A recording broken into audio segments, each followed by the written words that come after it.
अपने हाथ में एक गिलास लीजिए और उसमें एक चम्मच पानी डालिए। ये ठीक उसी प्रकार है जिस प्रकार राफेल का इंडक्शन हुआ है इंडियन एयरफोर्स में।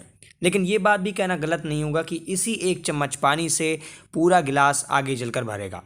Hello everyone and welcome to Socializer. तो सोशलाइजर में आज हम आपको बताएंगे कि राफेल का इंडक्शन जो भारतीय वायुसेना में हुआ है, ये भारतीय वायुसेना को कितना ज़्यादा स्ट्रेंथ प्रोवाइड करने वाला है। क्या इसके आने से हम बहुत ज़्यादा कैपेबल हो गए हैं लड़ने के लिए, या अभी भी कुछ लूप होल्स हैं जिसे हमें फिल करना बाकी है, और क्या हम डबल फेस वॉर जो पाकिस्तान और चाइना के साथ एक समय पर लड़ी जाएगी, क्या हम उसके लिए तैयार हो गए। इन सब का एक्सप्लेनेशन हम इस वीडियो में देंगे, तो तैयार हो जाइए and let's get started, let's get socialise.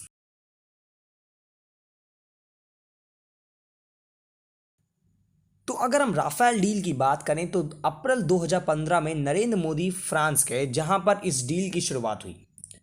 Narendra Modi ने वहां के फ्रांस प्रेसिडेंट के साथ एक एमओयू साइन किया और ये पूरी तैयारी हो गई कि 36 Rafale jet planes ready to fly situation में इंडिया में आएंगे। खैर उसके बाद नवंबर 2015 में इसमें फाइनली साइनिंग हुई between defence ministry of both the countries. लेकिन उसके बाद कुछ इंडिया में जितना भी हमारा अपोजिशन पार्टीज़ थी उसने खुलकर इसको अपोज किया और कहा कि बहुत बड़ा घोटाला है। खैर वो सब हम हटते हटाते उस पर कवर नहीं करेंगे, हम आएंगे मेन टॉपिक पे, that is the Rafale deal. तो राफेल डील जब हमारे यहाँ कंप्लीट हुई तो कल 36 राफेल के बैच में 5 राफेल हमारे इंडिया में आ चुके हैं।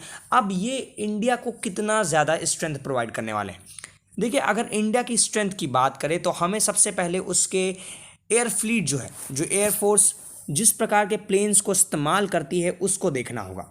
और जब हम इसको देखते हैं तो अभी करंट में इंडिया की जो एयरफोर्स है और उसमें जो एयर फ्लीट इस्तेमाल हो रहे हैं वो इस समय बहुत ही ज़्यादा ख़राब हालत में है। तो इंडिया में करेंटली एयरफोर्स के पास अराउंड 600 के करीब प्लेन्स हैं। इसमें Mikoyan MiG 21, Jaguar MiG 29, Mirage 2000, Su 30, Tejas जैसे प्लेन शामिल हैं। लेकिन जो इसमें जो वाइड रेंज है, यानी कि जो आपके जैगवार प्लेन्स हो गए और जो मिकोयान मिग 21 हो गए, ये बहुत ही ज़्यादा पुराने हैं। इनफैक्ट मिकोयान मिग 21 1965 का है। जैगवार बहुत ही साल पुराना है। और आपको बता दें, जैगवार जिस कंट्री में बनाया गया, यानी कि फ्रांस और यूके ने मिलकर बनाया, उसने खुद ही इसको डीकमीशन कर दिया है और अब ये पूरे विश्व में कहीं भी यूज़ नहीं किया जाता except one country, that is India. तो इंडिया के पास बहुत ही बड़ा फ्लीट है जैगवार का, और इनफैक्ट मिग 21 का भी 54 प्लेन्स मिग 21 के भी हैं जो 1965 के बने हुए हैं। एंड आप सोच सकते हैं कि अराउंड करीब 200 प्लेन ऐसे हैं भारतीय वायुसेना में जो बहुत ही ज़्यादा साल पुराने हैं। दिस मीन्स कि इंडियन एयरफोर्स जो है वो अब बहुत ही ज़्यादा ओल्ड एज और बहुत ही ओल्ड वेरिएंट्स प्लेन को रखी हुई है। खैर इसमें समय समय पर चेंजेस होते रहते हैं, एडवांसमेंट होती रहती है, लेकिन ये उतने ज़्यादा नहीं है और ये एडवांसमेंट उतने ज़्यादा कंपैटिबल नहीं है टू द मॉडर्न वर्ल्ड। हम आज भी सेकंड जनरेशन और थर्ड जनरेशन प्लेन का इस्तेमाल कर रहे हैं, बल्कि वहीं फिफ्थ जनरेशन तक प्लेन्स भी आ चुके हैं। और जो फिफ्थ जनरेशन के प्लेन हैं वो बहुत ज़्यादा ही खतरनाक और बहुत ही ज़्यादा ताकतवर हैं, जो पूरे सब कॉन्टिनेंट में अपनी धाक जमा सकते हैं। एंड जब आपके पास पाकिस्तान और चाइना जैसी एडवर्सरीज हों तो ये तो बहुत ही ज़्यादा इंपॉर्टेंट बन जाता है कि आपके पास अच्छे प्लेन हों। एक एस्टिमेट कहता है कि भारत को चाइना और पाकिस्तान के साथ एक साथ वॉर लड़ने में 42 स्क्वाड्रन प्लेन्स चाहिए होंगे। एक स्क्वाड्रन में लगभग 18 प्लेन्स होते हैं और भारत को 42 स्क्वाड्रन प्लेन्स की ज़रूरत है। अभी करंट में देखें तो भारत के पास 31 स्क्वाड्रन प्लेन्स हैं, जो बहुत ही, जैसा कि मैंने आपको पहले ही बताया कि बहुत पुराने प्लेन्स भी हैं, इसमें कुछ नए भी हैं। मैं ये बात नहीं कह रहा कि एकदम ही सारे पुराने हैं, कुछ नए भी हैं। जैसे सू 30 हो गया जो 1996 का बना हुआ है और भारत के पास करीब 300 सू 30 प्लेन्स हैं। तेजस भी है जो भारत का खुद का बनाया हुआ है, लेकिन ऑफकोर्स ये उस तरह की कैपेबिलिटी नहीं रखते थे इन कंपैरिजन टू चाइना के पास जो इस समय के प्लेन हैं। एंड ऑफ कोर्स अभी करंट में जब हमारे पास राफेल हो जाएगा जिसके 2 स्क्वाड्रन यानी कि 36 प्लेन इंडिया में एंट्री करने वाले हैं, तो इंडिया को बहुत अच्छे से हेल्प मिलेगी। लेकिन फिर वही बात आती है कि क्या ये सच में आपूर्ति करा पाएगा, ये क्या जो इतना बड़ा फॉल्ट लाइन बन गई है, क्या ये सच में इसकी भरपाई हो पाएगी। तो अभी हाल ही में 2018 में एयरफोर्स ने एक बहुत बड़ा डिक्लेरेशन करते हुए ये कहा कि एयरफोर्स को अपने नीड्स को फुलफिल करने के लिए करीब 110 प्लेन चाहिए। तो आप देखिए, जितने भी रक्षा विशेषज्ञ होते हैं इंडिया में या आसपास की कंट्रीज़ के, वो अपने प्रिडिक्शंस देते रहते हैं, उसमें कोई बात नहीं है। लेकिन जब खुद इंडियन डिफेंस एयरफोर्स जो है वो कहता है कि हमें 110 प्लेन की ज़रूरत है, तो आप सोच सकते हैं कि कितनी ज़्यादा अर्जेंसी और कितनी क्रिटिकल सिचुएशन है करंट में।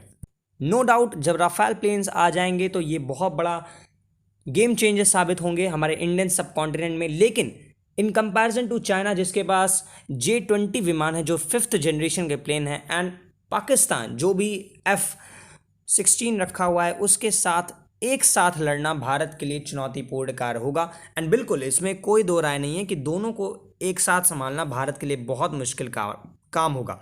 एंड बिल्कुल अगर वॉर छिड़ता भी है तो एक बात ध्यान रखिएगा कि तुरंत आपको सपोर्ट नहीं आएगा वर्ल्ड पावर से, आपको पहले खुद लड़ना पड़ेगा।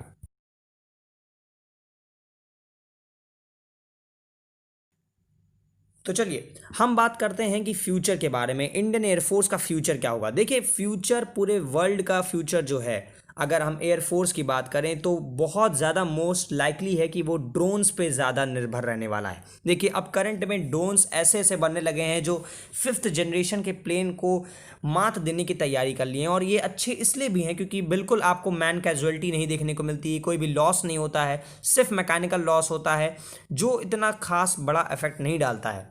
तो अब जो करंट में जितनी भी बड़ी बड़ी कंट्रीज़ हैं, सुपर पावर हैं, अमेरिका, रशिया, फ्रांस, चाइना तक, ये सभी ड्रोन का इस्तेमाल कर रहे हैं। इसका बहुत ही बड़ा फ़ायदा ये होता है कि आप ह्यूमन एरर्स को यहाँ से बिल्कुल एलिमिनेट कर देते हैं एंड ज़्यादा अच्छा प्रिसीजन मिल जाता है आपको अटैक में। लेकिन अभी कुछ जब तक मेरे हिसाब से 2050 तक तो आपके एयरफोर्स में जो मैन ऑपरेटेड प्लेन्स होंगे उन्हीं का बोलबाला रहेगा। तो इंडिया को 2050 तक पूरी तैयारी करनी है, अच्छे से अच्छे प्लेन लाने हैं अपनी फ्लीट में। भारत ने इसकी कमर कस ली राफेल के इंडक्शन के बाद, और अब मुझे लगता है कि बिल्कुल बहुत जल्द और भी आपको न्यूज़ मिलती रहेंगी। एक इसका सीधा एग्जांपल ये भी है कि अभी हाल ही में जब गलवान क्लैश हुआ चाइना के साथ, तो इंडिया को ये लगा कि हमें अर्जेंट डिमांड है, हमारे अर्जेंट नीड है, हम इसको फुलफ़िल करें हमारे प्लेन्स की। एंड इसीलिए राजनाथ सिंह वहाँ पर रशिया गए और वहाँ पर उन्होंने 21 MiG-29 और 12 Su-30 MKI को खरीदने का सौदा रशिया से कंप्लीट किया और तुरंत इसका इंडक्शन कराने की बात कही। और इसके अलावा उन्होंने S-400 मिसाइल सिस्टम का भी लाने की बात कही, उसको भी जल्दी लाया जाए। तो ये दिखाता है कि कितनी अर्जेंसी है इंडिया को अपने प्लेन्स लाने के लिए, और बहुत ही ज़्यादा अब क्रिटिकल सिचुएशन है। आपको बता दें भारत की प्लानिंग क्या है। 2035 तक यानी कि 2035 तक भारत का ये कहना है कि वो करीब 450 नए प्लेन का इंडक्शन करवाएगा। और ये बात RKS भदौरिया, जो भारत के करंट के एयर चीफ मार्शल है, उन्होंने एक आर्टिकल में, एक इंटरव्यू में बोला। उन्होंने ये बोला कि भारत को इस 36 प्लेन जो राफेल प्लेन है, इनके अलावा 114 multi role fighter aircraft, 100 advance medium combat aircraft और 200 वेरिएंट लाइट कॉम्बैट एयरक्राफ्ट के चाहिए। यानी कि बहुत ही बड़े नंबर में भारत को एयरफोर्स के प्लेन्स की रिक्वायरमेंट है। और ये जो प्लेन होंगे सिर्फ एयरफोर्स को नहीं बल्कि आर्मी और नेवी को भी सप्लाई किए जाएंगे। मतलब कि तीनों जो हमारे विंग्स हैं उसको बहुत ज़्यादा अर्जेंट रिक्वायरमेंट है हमारे प्लेन्स की। एंड भारत ने अपने जो मार्केट है उसको खोल भी दिया है बड़े बड़े डेवलपर्स के लिए, जैसे लॉकहीड मार्टिन हो गया और डसॉल्ट एविएशन, सुखोई कॉरपोरेशन। तो इन सब के लिए भारत ने अपने दुकान भी खोल दी है कि वो आएँ, अपने जो उनके प्राइसेस है वो इंडिया को दें, डील दें, अपनी अच्छी डील होगी तो भारत उसको जरूर सेलेक्ट करेगा। एंड हम भी ये चाहेंगे कि भारत को अच्छे अच्छे एयरक्राफ्ट समय समय पर मिलते रहें। सो इसी के साथ हम वीडियो का अंत करना चाहेंगे। Thank you very much for watching. And जब तक हमारे नए वीडियोज़ आ रहे हैं तब तक रहिए socialise with socialiser, signing off.